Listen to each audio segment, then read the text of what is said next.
ఈ రాష్ట్రంలో మహిళలకి కనీస భద్రత లేదు. ఎంత ఘోరంగా అంటే రోజు సంఘటనలు ఏదో ఒక దుర్మార్గకరమైన సంఘటనలు మహిళల మీద జరుగుతూ ఉండే పరిస్థితి మనం చూస్తూ ఉన్నాము.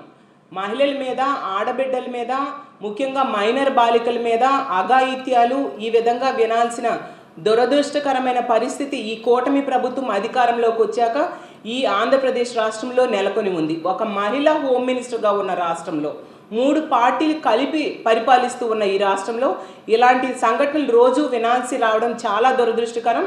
నిజం చెప్పాలంటే ఈరోజు మహిళలు ఆంధ్రప్రదేశ్ రాష్ట్రంలో ఇంట్లో ఉన్నా భద్రత లేదు, బయటికి వెళ్ళినా కూడా భద్రత లేదు.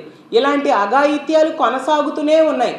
ఇలాంటి దుర్మార్గకరమైన సంఘటనలకి అడ్డు అదుపు లేకుండా పోతూ ఉంది. ప్రభుత్వం ఇలాంటి దుర్మార్గులు దొండగల్ని ఎటువంటి శిక్షలు వేయట్లేదు, వాళ్ళ మీద ఎటువంటి చర్యలు తీసుకోవడం లేదు. ప్రభుత్వం కనీసం స్పందించలేకపోవడం వలన ఇలాంటి దుర్మార్గులకి అడ్డు అదుపు లేకుండా రోజు ఏదో ఒక సంఘటన చేస్తూ ఉండే పరిస్థితి. ఈ రాష్ట్రంలో రోజుకి ఇంచుమించు 50-60 సంఘటనలు మహిళల మీద దాడులు కానీ, అత్యాచారాలు కానీ, అఘాయిత్యాలు కానీ జరుగుతున్నాయి. గంటకి 2-3 సంఘటనలు మహిళల మీద జరిగే పరిస్థితి ఈ రాష్ట్రంలో నెలకొని ఉంది. రీసెంట్గా తీసుకుంటే వైఎస్ఆర్ డిస్ట్రిక్ట్ వేముల మండలంలో ఒక అమ్మాయిని 15 సార్లు కత్తితో దాడి చేశాడు. అంత దారుణంగా ఇష్టం వచ్చినట్టుగా దాడి చేయడం జరిగింది. ఇప్పుడు ప్రాణాపాయ స్థితిలో ఆ అమ్మాయి కడప రిమ్స్ హాస్పిటల్ నుంచి తిరుపతిలోని రియో హాస్పిటల్కి షిఫ్ట్ చేయబడి అక్కడ చికిత్స అందించబడుతూ ఉంది. ఆ నిందితుడిని ఎప్పటికి కూడా పట్టుకోలేకపోయారు. పోలీసులు పూర్తిగా నిందితుడిని పట్టుకోవడంలో విఫలమయ్యారనేది క్లియర్గా అర్థమవుతూ ఉంది. అలాగే నంద్యాల డిస్ట్రిక్ట్ నందికొట్కూరు బైరెడ్డి నగర్లో తీసుకుంటే ఒక ఇంటర్ విద్యార్థిపై రాఘవేంద్ర అనే వ్యక్తి నోట్లో గొడ్డలు కుక్కి పెట్రోల్ పోసి తగలబెట్టేయడం జరిగింది. ఆ బాలిక మృతి చెందడమే కాకుండా ఈరోజు ఆ కుటుంబం చాలా బాధాకరమైన పరిస్థితుల్లో ఉన్నారు.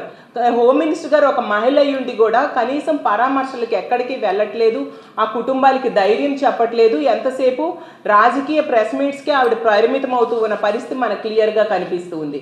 అలాగే తూర్పుగోదావరి జిల్లా నల్లచెర్లలో తీసుకుంటే ఒక ప్రేమోన్మాది గుర్రాల రాజు అనే వ్యక్తి ఈరోజు కత్తితో యువతి మీద దాడి చేసి, అలాగే అడ్డొచ్చిన తల్లి మీద కూడా దాడి చేసి పరారైపోయాడు. ఆ దుర్మార్గుడిని కూడా పోలీసులు కనీసం పట్టుకోలేని అసమర్థ పరిస్థితిలో ఈరోజు నెలకొని ఉన్నారు. అలాగే విశాఖపట్నం పెదగండ్యాటలో మనం చూసాం 25 రోజుల క్రితం నీరజ్ శర్మ అనే వ్యక్తి ఒక అమ్మాయిని దారుణంగా దాడి చేసి పరారైపోతే ఈరోజు కూడా పోలీసులు అతన్ని పట్టుకోలేదు.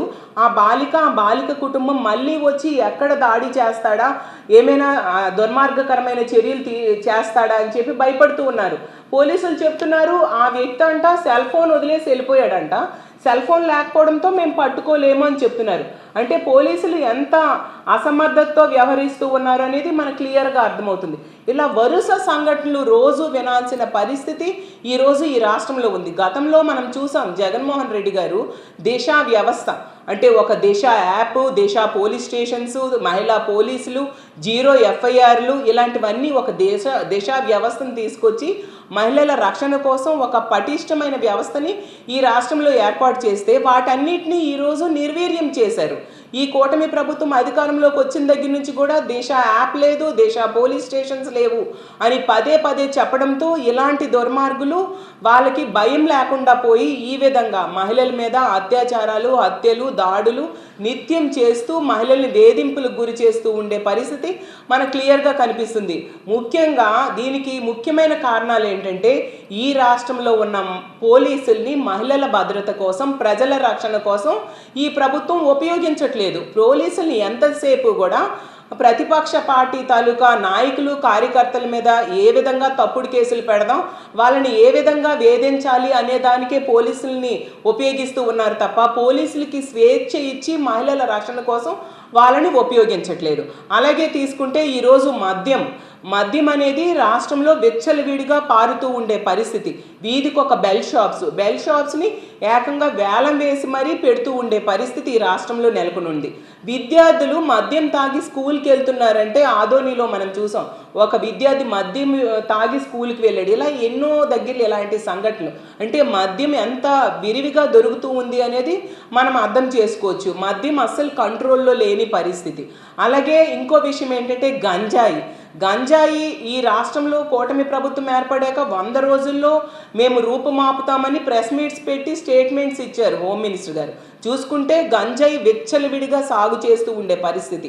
సాక్షాత్తు ముఖ్యమంత్రి గారి సొంత నియోజకవర్గంలోనే గంజాయి పండిస్తూ ఉన్నారనే విషయం మొన్ననే వెలుగులోకి వచ్చింది.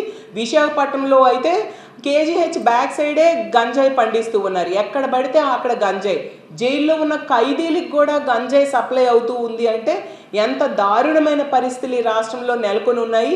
గంజాయి ఎంత ఎక్కువగా దొరుకుతూ ఉంది. దానివల్ల విద్యార్థులు, యువత, అలాగే ప్రతి ఒక్కరు కూడా ఏ విధంగా గంజాయికి బానిసై వాళ్ళ జీవితాలు నాశనం అవుతున్నాయి. దానివలన గంజాయి మత్తులో మహిళల మీద దాడులు, అఘాయిత్యాలు చేస్తూ ఉన్నారు అనే విషయం మనకు క్లియర్గా అర్థమవుతుంది. అంతేకాకుండా ఇలాంటి దుర్మార్గుల్ని శిక్షించడం కోసం, అలాగే మహిళల్ని రక్షించడం కోసం ఎటువంటి వ్యవస్థను కూడా ఈ ప్రభుత్వం అధికారంలోకి వచ్చాక చేపట్టలేదు. ఏ వ్యవస్థను కూడా తీసుకురాలేదు. అలాగే తీసుకుంటే కూటమి ప్రభుత్వం అధికారంలోకి వచ్చాక ఇన్ని క్యాబినెట్ మీటింగ్స్ అయ్యాయి, మనం చూసాము. ఇసుక మీద, మద్యం మీద, ఈ పాలసీస్ మీద ఎన్నో చర్చలు, మీటింగ్స్ జరిగాయి. కానీ మహిళల రక్షణ కోసం ఒక్క మీటింగ్ పెట్టుకున్నారా? ఒక్క చర్చ జరిగిందా? ఒక్క చర్య తీసుకున్నారా? ఒక దిశ యాప్ లాంటి యాప్, పాత యాప్ని నిర్వీర్యం చేసేసారు. కొత్తగా దానికి సమాంతర వ్యవస్థని తీసుకురాలేదు. ఎంతసేపు కూడా హోమ్ మినిస్టర్ గారు ఒక మహిళ అయ్యి ఉండి కూడా మహిళల రక్షణ కోసం ఆవిడ ఎటువంటి చర్యలు తీసుకోలేదు సరికదా. ఆవిడ ఎంతసేపు గత ప్రభుత్వం మీద, మా జగన్మోహన్ రెడ్డి గారి మీద రాజకీయ విమర్శలు చేయడమే పనిగా పెట్టుకున్నారు. ఒక జైలుకి వెళ్తే బయటకు వచ్చి ఆ పోలీస్ ఆఫీసర్స్ని పట్టుకొని, ఒక పబ్లిక్ రిప్రజెంటేటివ్స్ని పట్టుకొని పక్కన పెట్టుకొని ఆవిడ రాజకీయ విమర్శలు చేస్తూ ఉన్న పరిస్థితి. నిన్న పోలీస్ స్టేషన్ ఓపెన్ చేశాక బయటకు వచ్చి పోలీస్ ఆఫీసుని పక్కన పెట్టుకొని ఆవిడేమో ఎంతసేపు రాజకీయ ప్రసంగాలు చేయడానికే పరిమితం అవుతున్నారు తప్ప మహిళల రక్షణకి ఎటువంటి చర్యలు తీసుకున్నాము అనే మాట కానీ, ఎటువంటి చర్యలు తీసుకోవాలనే ఆలోచన కానీ హోమ్ మినిస్టర్ గారికి లేకపోవడం చాలా దురదృష్టకరం. ఇలాంటి ప్రెస్ మీట్స్ పెట్టడానికి ప్రతిపక్ష పార్టీ నేతలకి హెరాస్ చేయడానికి టైం ఉంటుంది. కానీ ఈ కూటమి ప్రభుత్వానికి, ఈ కూటమి ప్రభుత్వంలో ఉన్న మంత్రులు కానీ, హోమ్ మినిస్టర్ గారు కానీ, లేదా ముఖ్యమంత్రి గారు కానీ ఇన్ని సంఘటనలు మహిళల మీద జరుగుతున్నా కనీసం ఆ కుటుంబాలకి ఆర్థిక భరోసా ఇవ్వడం కానీ, వెళ్ళి ఓదార్చి ధైర్యం చెప్పడం కానీ ఎటువంటి చర్యలు కూడా తీసుకోకుండా ఎంతసేపు కూడా కక్ష సాధింపు చర్యలకే తమ సమయాన్ని వెచ్చిస్తూ ఉన్న పరిస్థితి. ఈ రాష్ట్రంలో ఆడపిల్లలను కన్న తల్లిదండ్రులు, ఆడపిల్లలు ఎలా బ్రతకాలి అని భయపడే పరిస్థితిని ఈరోజు ఈ కూటమి ప్రభుత్వంలో నెలకొని ఉంది అనేది స్పష్టంగా అర్థమవుతుంది. నిజంగా ఇలాంటి దుర్మార్గులకి కఠినమైన శిక్షలు పడేంత వరకు, దిశ యాప్ లాంటి యాప్ మళ్ళీ తెచ్చేంత వరకు, దిశ చట్టం కేంద్రం దగ్గర పెండింగ్ ఉంది. అలాంటి చట్టం కేంద్రం దగ్గర పెండింగ్లో ఉన్న దాన్ని ఆమోదం పొందేట్టుగా చేసి అందులో ఉన్న అంశాలన్నీ ఆంధ్రప్రదేశ్ రాష్ట్రంలో అమలయ్యేంత వరకు కూడా ఇలాంటి దుర్మార్గులు విజృంభించడం ఆపరు. కాబట్టి ఈ కూటమి ప్రభుత్వాన్ని నేను కోరుకుంటూ ఉన్నాను, ఎప్పటికైనా స్పందించండి, మహిళలకి రక్షణ ఇవ్వండి, మహిళల రక్షణ కోసం మంచి చర్యలు తీసుకోండి.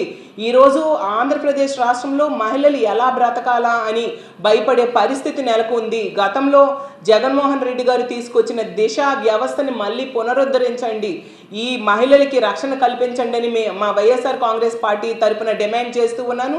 ఇలాంటి పరిస్థితుల్లో కొనసాగితే మట్టుగా ప్రజల్లో తిరుగుబాటు మొదలవుతుంది. మహిళలు ఇప్పటికే ఈ కూటమి ప్రభుత్వానికి ఎందుకు ఓట్లేసామా అని బాధపడే పరిస్థితి నెలకొని ఉంది. ఒకవైపు తీసుకుంటే మహిళలకి ఇచ్చిన హామీలు ఏ ఒక్కటి నెరవేర్చకుండా వాళ్ళకి నిట్ట నిలువుగా మోసం చేశారు. ఈ అధికారంలోకి వచ్చాక ఏ ఒక్క హామీని నెరవేర్చలేదు. సూపర్ సిక్స్లన్నీ కూడా ఈరోజు తొంగలో తొక్కిన పరిస్థితి. ఈరోజు మహిళల రక్షణకు కూడా ఎటువంటి చర్యలు తీసుకోని పరిస్థితి. ఇలాగే కొనసాగితే మాత్రం మా వైఎస్ఆర్ కాంగ్రెస్ పార్టీ ఆధ్వర్యంలో ప్రజల సహకారంతో ప్రజల కోసం మహిళల తరపున మేము పోరాటం చేయడానికి సిద్ధంగా ఉంటామని తెలియజేసుకుంటూ సెలవు తీసుకుంటున్నాను.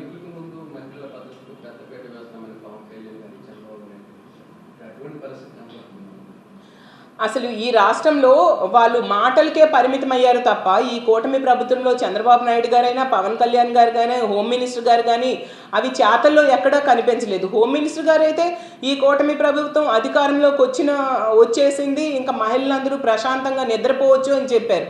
ఈరోజు తీసుకుంటే రోజుకి మనం తీసుకుంటే 50-60 సంఘటనలు మహిళల మీద, చిన్నారుల మీద లేదా మైనర్ బాలికల మీద అఘాయిత్యాలు, హత్యలు, దాడులు జరుగుతూ ఉన్నాయి. అంటే గంటలు 2-3 సంఘటనలు జరుగుతూ ఉన్నాయంటే ఎంత దారుణమైన పరిస్థితులు ఆంధ్రప్రదేశ్ రాష్ట్రంలో నెలకొని ఉన్నాయో మనం క్లియర్గా అర్థం చేసుకోవచ్చు. ఈరోజు తీసుకుంటే వాటర్ తాగే నీరు లేని గ్రామం ఉంది కానీ మద్యం దొరకని గ్రామం లేదు. అలాగే గంజాయి, అడుగడుగునా గంజాయి విచ్చలవిడిగా పండిస్తున్నారు, విచ్చలవిడిగా దొరుకుతూ ఉంది. ఈ మద్యానికి గంజాయికి బానిస అయిపోయి ఈరోజు ఇలాంటి దుర్మార్గులు మరింతగా విజృంభించి వాళ్ళకి అడ్డు అదుపు లేకుండా ఇలాంటి సంఘటనలు జరుగుతూ ఉన్నాయి. ఏమంటే మాట్లాడితే వీళ్ళు మహిళల్ని రక్షణ ఇవ్వడంలో ఈ ప్రభుత్వం కానీ, ఈ మంత్రులు కానీ, పోలీస్ వ్యవస్థ కానీ పూర్తిగా విఫలమయ్యి వాళ్ళ చేతకానితనాన్ని, వాళ్ళ అసమర్థతని, వాళ్ళ వైఫల్యాన్ని కప్పిపుచ్చుకోవడానికి ఎంతసేపు కూడా గత ప్రభుత్వం మీద దాడి చేయడానికి, రాజకీయ విమర్శలు చేయడానికే వాళ్ళ సమయాన్ని వెచ్చిస్తూ ఉన్నారు తప్ప మహిళల రక్షణ కోసం, ప్రజల రక్షణ కోసం ఎటువంటి చర్యలు తీసుకుంటారనే విషయం వీళ్ళు చెప్పట్లేదు. మనం చూస్తూ ఉన్నాము.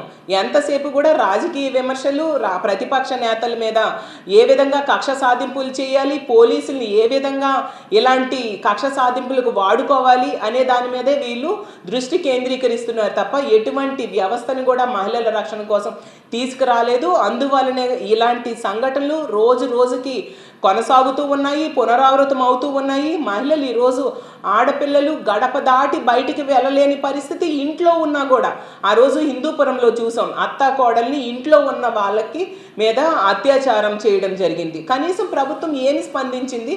కనీసం వాళ్ళకి వెళ్ళి ఒక ధైర్యం ఇవ్వడం, ఒక భరోసా ఇవ్వడం, ఒక ఆర్థిక సాయం చేయడం ఇలాంటివి ఏమీ చేయలేదు. దాంతో ఇలాంటి దుర్మార్గులకి భయం లేకుండా మరింతగా ఇలాంటి సంఘటనలు కొనసాగే పరిస్థితి కనిపిస్తూ ఉంది. కాబట్టి మా డిమాండ్ ఎప్పటికైనా మహిళలకి రక్షణ కల్పించడం మీద దృష్టి పెట్టండి. అలాగే దిశ యాప్ని పునరుద్ధరించండి. అలాగే దిశ వ్యవస్థ, పెట్రోలింగ్ వెహికల్స్, అలాగే జీరో ఎఫ్ఐఆర్, అలాగే మహిళా పోలీసులు, ఇలా ఒక మంచి వ్యవస్థను ఆ రోజు జగన్మోహన్ రెడ్డి గారు తీసుకొచ్చారు. అవన్నీ కూడా మళ్ళీ చక్కగా అమలయ్యేట్టుగా మీరు చేయాల్సిందిగా మేము కోరుతూ ఉన్నాము.